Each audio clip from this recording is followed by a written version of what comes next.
प्रभु की स्तुति हो। इस जुलाई महीने के लिए मैं प्रभु को धन्यवाद देता हूं। आज के मनन करने के विषय, where are you living now, कहाँ तुम रहे हो। हर एक व्यक्ति के अंदर उनके जीवन में ये बातें रहती हैं। ये तो उनके रहने के एक स्थान होता है, उनके चलने के एक स्थान होता है, काम करने का एक काम होता है, और उन्हें इधर उधर भागने का एक जगह होता है। और कहाँ से वो आया है, जो लोग सब कुछ हारने के बाद, हर चीज़ होने के बाद जब वापस आ रहा है, तब पूछा जा रहा है कि तुम कहाँ से आ रहे हो। एक दिन ये सारी चीज़ें हमारे जीवन में हमें सवाल पूछेंगे, इसको हमको जवाब देना पड़ेगा। आइए मनन करेंगे। फिफ्थ बात मैं बताना चाहता हूँ, और पढ़िए, और लूका 19:4 पढ़िए।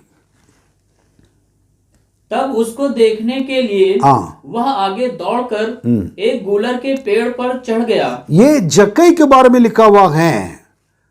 19वें अध्याय 1 से पढ़कर देखेंगे तो जक्कई नामक मनुष्य था, प्रभु यीशु मसीह को देखने के लिए चाहता था। वो चुंगी लेने वाला था। He was a collector, like a district magistrate in that city. लेकिन इतना बड़ा व्यक्ति यीशु को देखने के लिए चाहता था। पैसा उनके पास था, सब कुछ था, नाम था, सब कुछ। लेकिन अधिकार होने के बाद उनके सारी चीजें कि बाकी चीज को देखने के लिए मन नहीं था, यीशु को देखने के लिए मन था। वो भी कैसे है, यीशु कैसे है, वो कैसा है, देखने के लिए चाहता था। आपके जीवन में जक्कई की तरह क्या है कि आपको क्या है कि यीशु को देखने के लिए चाहते हैं।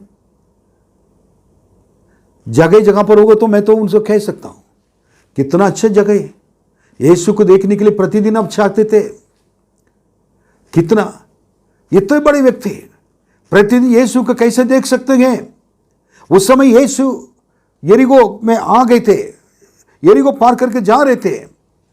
लेकिन इस समय यीशु हमारे साथ ही रहते हैं, आपके घर के अंदर रहते हैं, आपके संग। आप जब बाइबल खोलेंगे, बाइबल यीशु दिखाई देंगे। प्रार्थना करने के लिए बैठेंगे, यीशु दिखाई देंगे। जब आप चलेंगे फिरेंगे प्रार्थना के साथ, यीशु दिखाई देंगे। जब आप स्तुति करेंगे, यीशु आपको दिखाई देंगे। आराधना करेंगे, यीशु दिखाई देंगे। आप कलीसिया में जाएंगे तो कलीसिया में खड़े होने वाले, पवित्र स्थान में खड़े होने वाले यीशु दिखाई देंगे। परमेश्वर के व्यक्ति के लिए यीशु दिखाई देता है। लेकिन आपकी इच्छा के अनुसार, मैं तुम्हारी इच्छा के अनुसार मनोरथों को पूरा करूंगा, यीशु को देखने के लिए चाहता था। सिमियोन यीशु बालक को देखने के लिए चाहता था। लूका में लिखा है,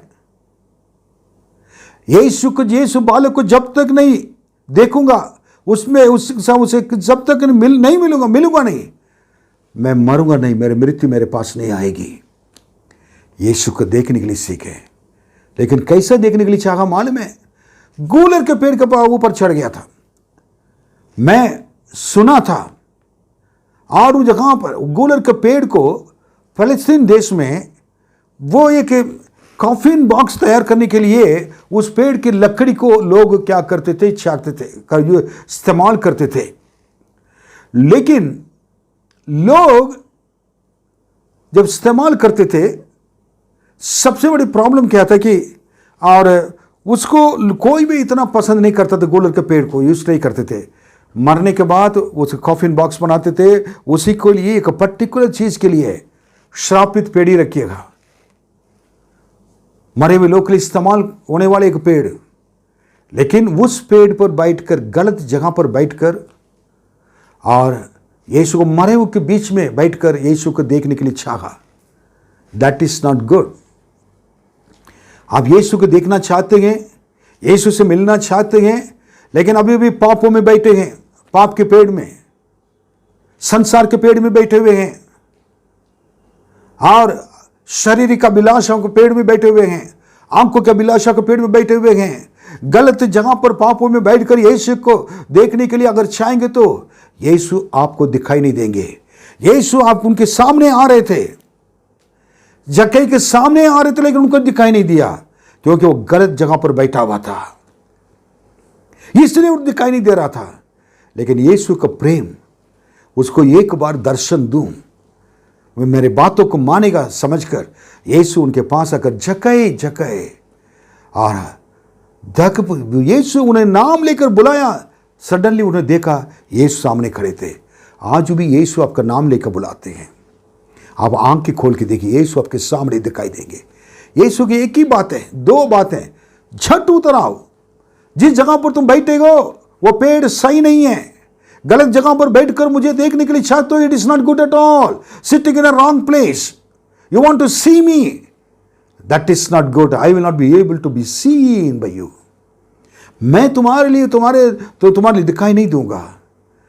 आप क्या करना, तुरंत उतर आओ नीचे, जहां पर झट उतर आओ, एडवांस, अभी किसी वक्त उतर आया और यीशु मिल गए थे।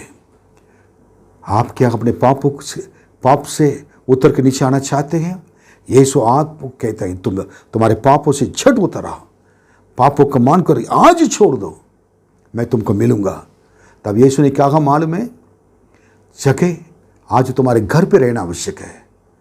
वो कभी नहीं सोचा था यीशु को देखकर जाने के लिए आया, अकेले आकर अकेले जाने के लिए, लेकिन अकेला आया हुआ व्यक्ति और वो यीशु के साथ वापस गया।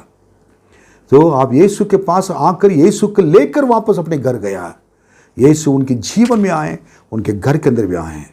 Today Jesus wants to come in your heart. यीशु आपके जीवन में आना चाहते हैं, और क्या है कि यीशु आपके घर के अंदर भी आना चाहते हैं। जगह जगह तुम कहाँ हो? यीशु मसीह को देखने के लिए गलत जगह पर बैठा हुआ हूं, गूलर के पेड़ के ऊपर बैठा हुआ हूं, गूलर के पेड़ के ऊपर चढ़कर बैठा हुआ हूं। ओके, आपको यीशु आज वो ऐसे पूछ रहे हैं। देन और 5, 6 चटामा, द सेकेंड लास्ट, आप पढ़िए। शमौन, फिर पतरस के बारे में हम देखेंगे। शमौन पतरस के बारे में कि लूका और 22 से लेकर 22वां अध्याय में और 54 से लेकर 62 तक, लूक चैप्टर 22 फ्रॉम 54 टू 62। अब इसको पढ़ने की तो बहुत लंबा हो जाएगा, इसलिए मैं कहना चाहता हूं कि शमौन पतरस, साइमन पीटर, तुम कहां हो? शमौन पतरस तुम कहां हो? वो क्या कहा मालूम है? प्रभु जी मैं यहां हूं। यहां मतलब कहां गए? यीशु मसीह को पकड़कर लोग लेके चले गए थे। कोई भी छोड़ेंगे तो यीशु ना, मैं आपको नहीं छोड़ूंगा कहा, मरने के लिए तैयार। यीशु को पकड़ने के बाद पहला भागा हुआ व्यक्ति ये भी है। यीशु के पीछे से दूर से जा रहा था, मैं आपको नहीं छोड़ूंगा कहा, अब तो छोड़ दिया। यीशु को ले जाकर दुश्मन लोग ने यीशु को मारा, रात पूरा थूका, पीटा, सबको घायल किया। एक महल की कोठी पे रखा हुआ था। वो जगह पर चारों तरफ लोग क्या है, आग ताप रहे थे, ठंड का समय था। ये भी जाकर यीशु को देखने के लिए पीछे पीछे जाकर उन लोग के साथ जाकर, मैं यीशु को जो मारे थे उनके साथ जब बैठ गया था, दुश्मन लोग के, शत्रु के बीच में,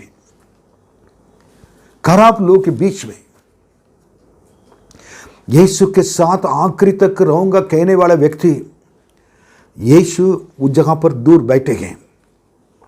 मुझे भी पकड़ो, यीशु के साथ मार डालो कहने वाला व्यक्ति डर के मारे यीशु को छोड़कर यीशु को मारने वाले के लोग के साथ जाकर बैठा था। इट्स वेरी वेरी पैथेटिक, बहुत दुखी की बात है। कहां गए आप? आपका नाम रखिए शमौन पतरस की जगह पर। यीशु पूछ रहे हैं आप कहां हो?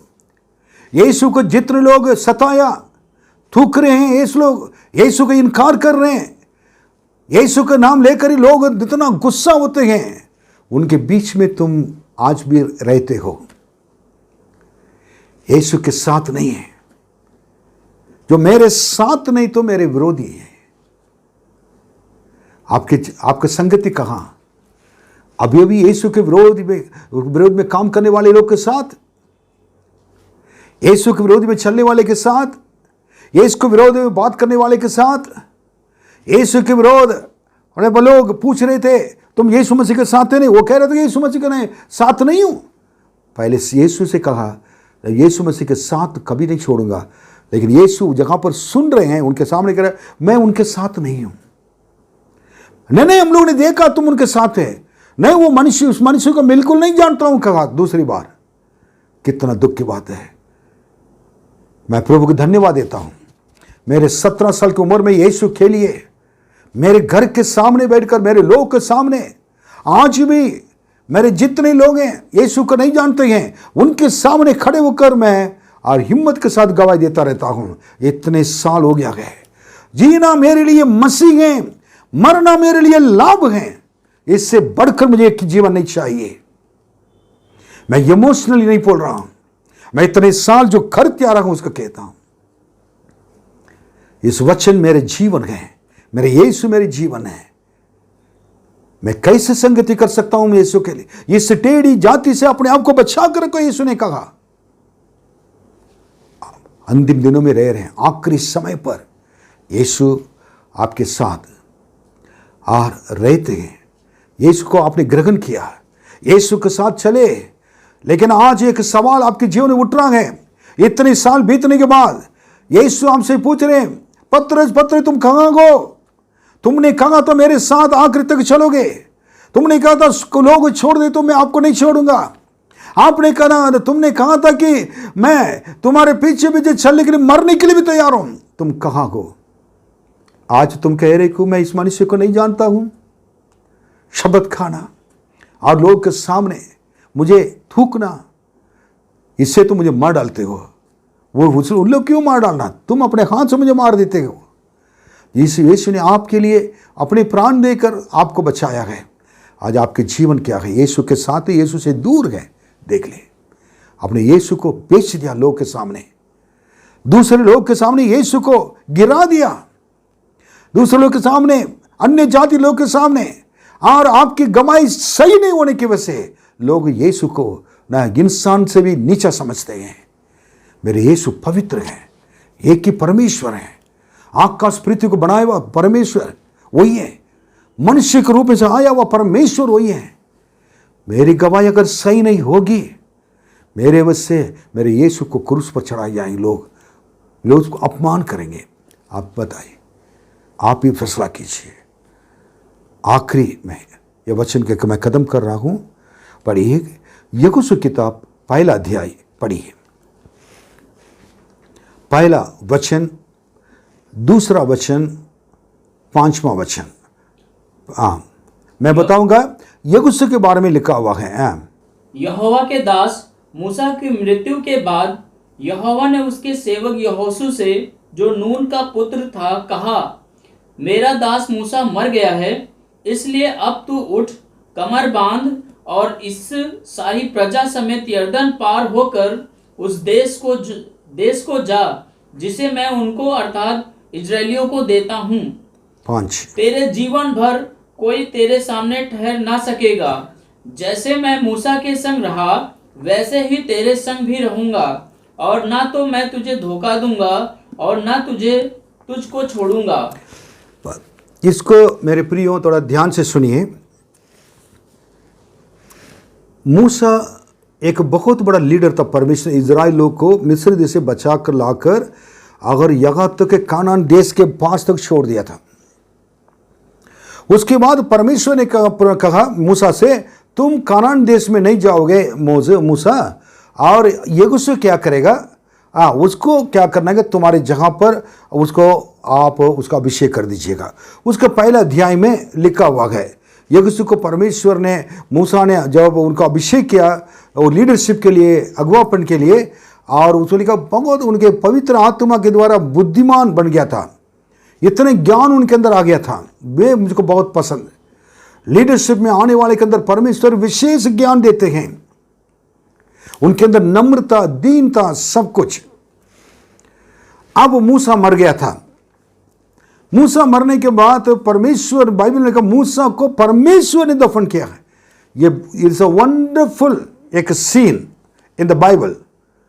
लोग दफन करते हैं, लेकिन पहला व्यक्ति परमेश्वर ने मूसा को क्या कहते हैं दफन किया। कितना एक मित्र के समान बात किया, भाई के समान बात किया, और उसके बाद आखिरी में परमेश्वर ने फ्यूनरल सर्विस भी परमेश्वर ने कर दिया है। ऐसे परमेश्वर हम लोग के लिए भी ऐसा करेंगे तो कितना अच्छा रहेगा। अब मरने के बाद सबसे बड़ा दुख, इजराइल लोग तो दुख मनाते थे, यहोशू को दुख बहुत था, क्योंकि सबसे ज्यादा सेवा किया हुआ व्यक्ति, उस महान दास को सेवा का मूसा के लिए सेवा किया हुआ व्यक्ति यहोशू था। अब यहोशू के अंदर क्या है कि मूसा से अलग होना बहुत मुश्किल था। मेरे प्रियो, मैं समझ सकता हूं, जब अपने प्रियो अपने घर से हमसे अलग हो जाते हैं, उसको बर्दाश्त करना मुश्किल है।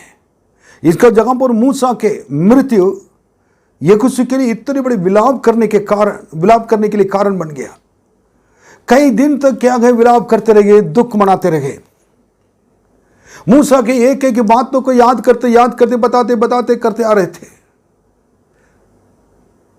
और जैसे आज हमारे कलीसिया में मिस्टर प्रताप सिंह जो हमारे प्रभु के राज्य में चले गए थे, उनके अच्छे बातों को हम लोग हमेशा बताते हैं। मैं अच्छी तरह पर्सनली जानता हूं, इसलिए मुझको ज्यादा और दुख है। सबके हमारे कलीसिया में जितने लोग हैं उनके पर्सनली जानते हैं कि उनके रिश्तेदार लोगों के लिए भी होगा, बट मैं जितना जानता हूं, मेरे बारे में बार बार बातें करते रहते थे। मैंने सुना था, मुझे और भी दुख लगा। इतना प्यार करते थे, कलीसिया में अपने घर पे पास्टर को सम्मान करने में, परमेश्वर को सम्मान करने में एक अच्छे व्यक्ति थे। लेकिन जब मृत्यु के बाद परिवार की हालत क्या होगा, कैसे उनके परिवार वाले रहे होंगे। जितना हमारे कलीसिया के लोग हैं, कई लोग ने रोया, कई लोग ने बहुत, मैं जितने लोग ने मिला रोए, बहुत दुखी थे। उनके आंसू को मैंने अपने उनके आंखों में से देखा, तब मैं समझ गया कितने लोग उनसे प्यार करते थे। कई लोग अभी भी शौक में हैं, उनको मालूम नहीं कि कितना क्या हुआ है, अभी विश्वास नहीं कर पा रहे कि उनका डेथ हुआ। उनके परिवार के लिए उनके दुख तो हम समझ सकते हैं। परमेश्वर शांति दे मेरे बहन और बच्चों को, सबको, उनके रिश्तेदार जितने लोग हैं उनको शांति दे, तसल्ली दे परमेश्वर। यहोशू ने जहां पर क्या है कि तब उसे पहला वचन में, जहां पर आप देखिएगा कि पहला वचन में, यहोवा के दास मूसा की मृत्यु के बाद यहोवा ने उसके सेवक यहोशू से और जो नून के पुत्र था उनसे कहा।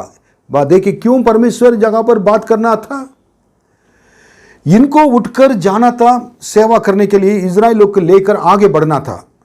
लेकिन इजराइल लोग को लेकर आगे बढ़ने की जगह पर बढ़ नहीं पा रहा था, उसको भूल गया। जो जिम्मेदारी था वो जिम्मेदारी को भूलकर इधर मूसा के लिए रो रहा था, विलाप कर रहा था। उस दुखों को देखने के बाद परमेश्वर देखे कि अगर मैं छोड़ दूंगा तो छोड़ देंगे, अगर मैं नहीं जाऊंगा तो वो रोता रहेगा, विलाप करता रहेगा। अब आगे बढ़ा जो काम होना है उसको नहीं कर पाएगा। तो उसका परमेश्वर खुद आकर और यहोशू से बात किया। क्या बोला था कि, और परमेश्वर ने उनसे कहा, मेरा दास, देखिए मरने के बाद भी परमेश्वर के दूसरी बात वचन में देखिए, मेरा दास, मूसा मर गया नहीं बोला, मेरा दास, जब जिंदा था तब भी मेरा दास, और मूसा मर गया था तब भी मेरा दास। अच्छी गवाही है, इससे बढ़कर कोई गवाही चाहिए? मरने के बाद भी मूसा बोल रहा है, मरने के बाद भी मूसा बात कर रहे हैं।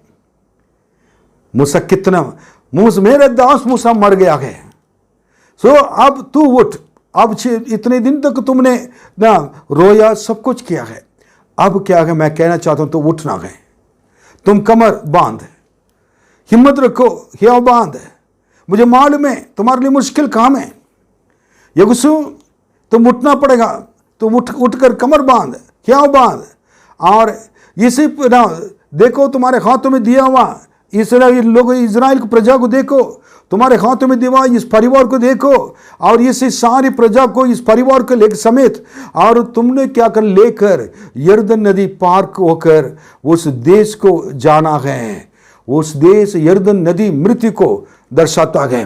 हमारे जीवन में आने वाले सारे समस्या मृत्यु के समान है। उस मृत्यु को, यरदन नदी परेशानी को पार कर कर इस परिवार को लेकर आखिरी तक तुम क्या करना, उस देश में, स्वर्ग राज्य में तुमको जाना है।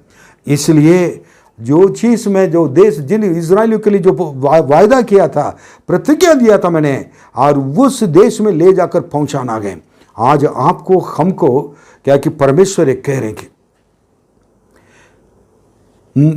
हमें सारे चीजें जो हो गया है, उसमें से परमेश्वर कह रहा कि आप उठिए, कमर बांधना है, ख्याव बांधे, हिम्मत रखे, रोना मत, डरना नहीं।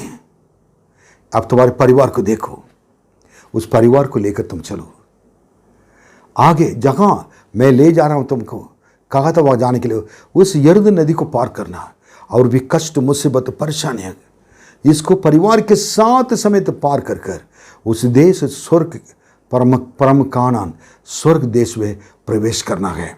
इसलिए समय बहुत कम है।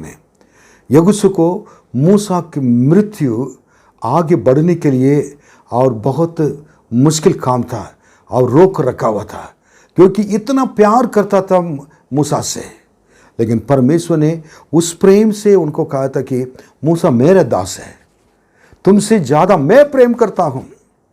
मेरा दास मर गया है, मूसा मर गया, वो अर्थ क्या, मेरे दास मूसा मेरे पास हैं। अब तुम चिंता न करो, तुम जाओ, इस परिवार को लेकर चलना है, इस कलीसिया को लेकर चलना है। और कोई भी आपके जीवन में कौन सी चीजें आपको रोक कर रखा है। कई लोग के जीवन में कुछ ना कुछ समस्या है, आगे बढ़ने के लिए रुकावट बनकर रह रहा है। कोई बीमार हो, और पैसा के लॉस हो, कोई ऐसी चीज हो, और मालूम नहीं है, बीते भी एक बहुत कोई कारण हो सकता है। लेकिन प्रभु कहता है उससे निकल कर आइए, हियाव बांधना, डरिए मत। मैं जैसा मूसा के संग रहा, 5वां वचन में लिखा हुआ है, क्योंकि परमेश्वर ने क्लियर कह दिया है, मूसा के संग जैसा मैंने रहा, तेरे जीवन भर अब कोई तेरे सामने ठहर नहीं सकेगा। आपके सामने जो कुछ हो गया, जो कुछ हुआ ही हुआ है। अब आपके सामने जीवन पर कोई भी परेशानी नहीं होगी, कोई भी आकर आपको आपके बच्चों को छू नहीं पाएगा। यह परमेश्वर का प्रतिज्ञा है। जैसे मैं मूसा के संग रहा, वैसे ही मैं तेरे संग भी रहूंगा। जैसे मैं मूसा के संग रहकर मैंने पहले रहा, वही परमेश्वर आगे तुम्हारे संग रहकर तुम्हारे परिवार को भी, कलीसिया को भी लेकर मैं चलूंगा। ओ हालेलुया। ना आप अभी भी विश्वास नहीं कर रहे हो, परमेश्वर कह रहे हैं, और ना दो, मैं तुझे धोखा दूंगा, और ना तुझको छोड़ूंगा। धोखा दूंगा मतलब अपने आप को प्रभु ने कह दिया, धोखा कभी नहीं दूंगा, मैं तुझको कभी नहीं छोड़ूंगा, तुम मुझ पर विश्वास रखो। मेरे दास मूसा मेरे पास है। मैं आज कह सकता हूँ, मिस्टर प्रताप सिंह के घर के लिए प्रभु, और मिस्टर प्रताप सिंह परमेश्वर के बेटा है, वो प्रभु के पास गए। मेरे बेटा प्रताप सिंह मेरे पास है। आप तुम हियाव बांध, और आप क्या कहें, हिम्मत से आंसू पोंछ डालकर आगे उठना, चलना, डर मत। जैसा मैं मिस्टर प्रताप सिंह के संग रहा, वैसा मैं भी आपके संग रहूंगा, परमेश्वर कहते हैं। धन्यवाद परमेश्वर, एक वचन से मुझे बातें कर। जैसा प्रभु मेरे संग रहा, रॉबर्ट को, मेरे बेटे को प्रभु यही कहेंगे, जैसा मैं मेरे दास चार्ल्स के संग रहा, पास्टर चार्ल्स के संग रहा, वैसे मैं तुम्हारे संग रहूंगा। वैसे आप सबके लिए, आपके बच्चे के लिए, आपके बच्चे के बच्चे के लिए परमेश्वर का प्रतिज्ञा यही है। इसलिए लेकिन बात जगह आप यहोशू कहाँ हो, अभी अभी दुखित हैं, अभी भी उसी जगह पर बैठे गए, आगे बढ़ नहीं पा रहे, उठ नहीं पा रहे। आज प्रभु कह रहे हैं वो जहाँ पर से उठना है, चलना है, मैं तुम्हारे साथ हूँ, डरना मत। मेरे प्रियो, इन 7 बातों को आप मन में रखिए। प्रभु आपको आशीष दें, प्रभु आपके संग रहें, आज हम प्रार्थना करेंगे। पिता परमेश्वर, इस वचन से लोगों से बातें कर, आपके नाम की स्तुति हो, महिमा हो। धन्यवाद, इस वचन की गहराई से हमारा संग रहकर बातें करें। आपके नाम की स्तुति हो और आपके लोगों को आशीष दीजिए, अनुग्रह कर। यीशु मसीह का नाम में मांगते हैं, आमीन आमीन। प्रभु आपको आशीष दे, आमीन।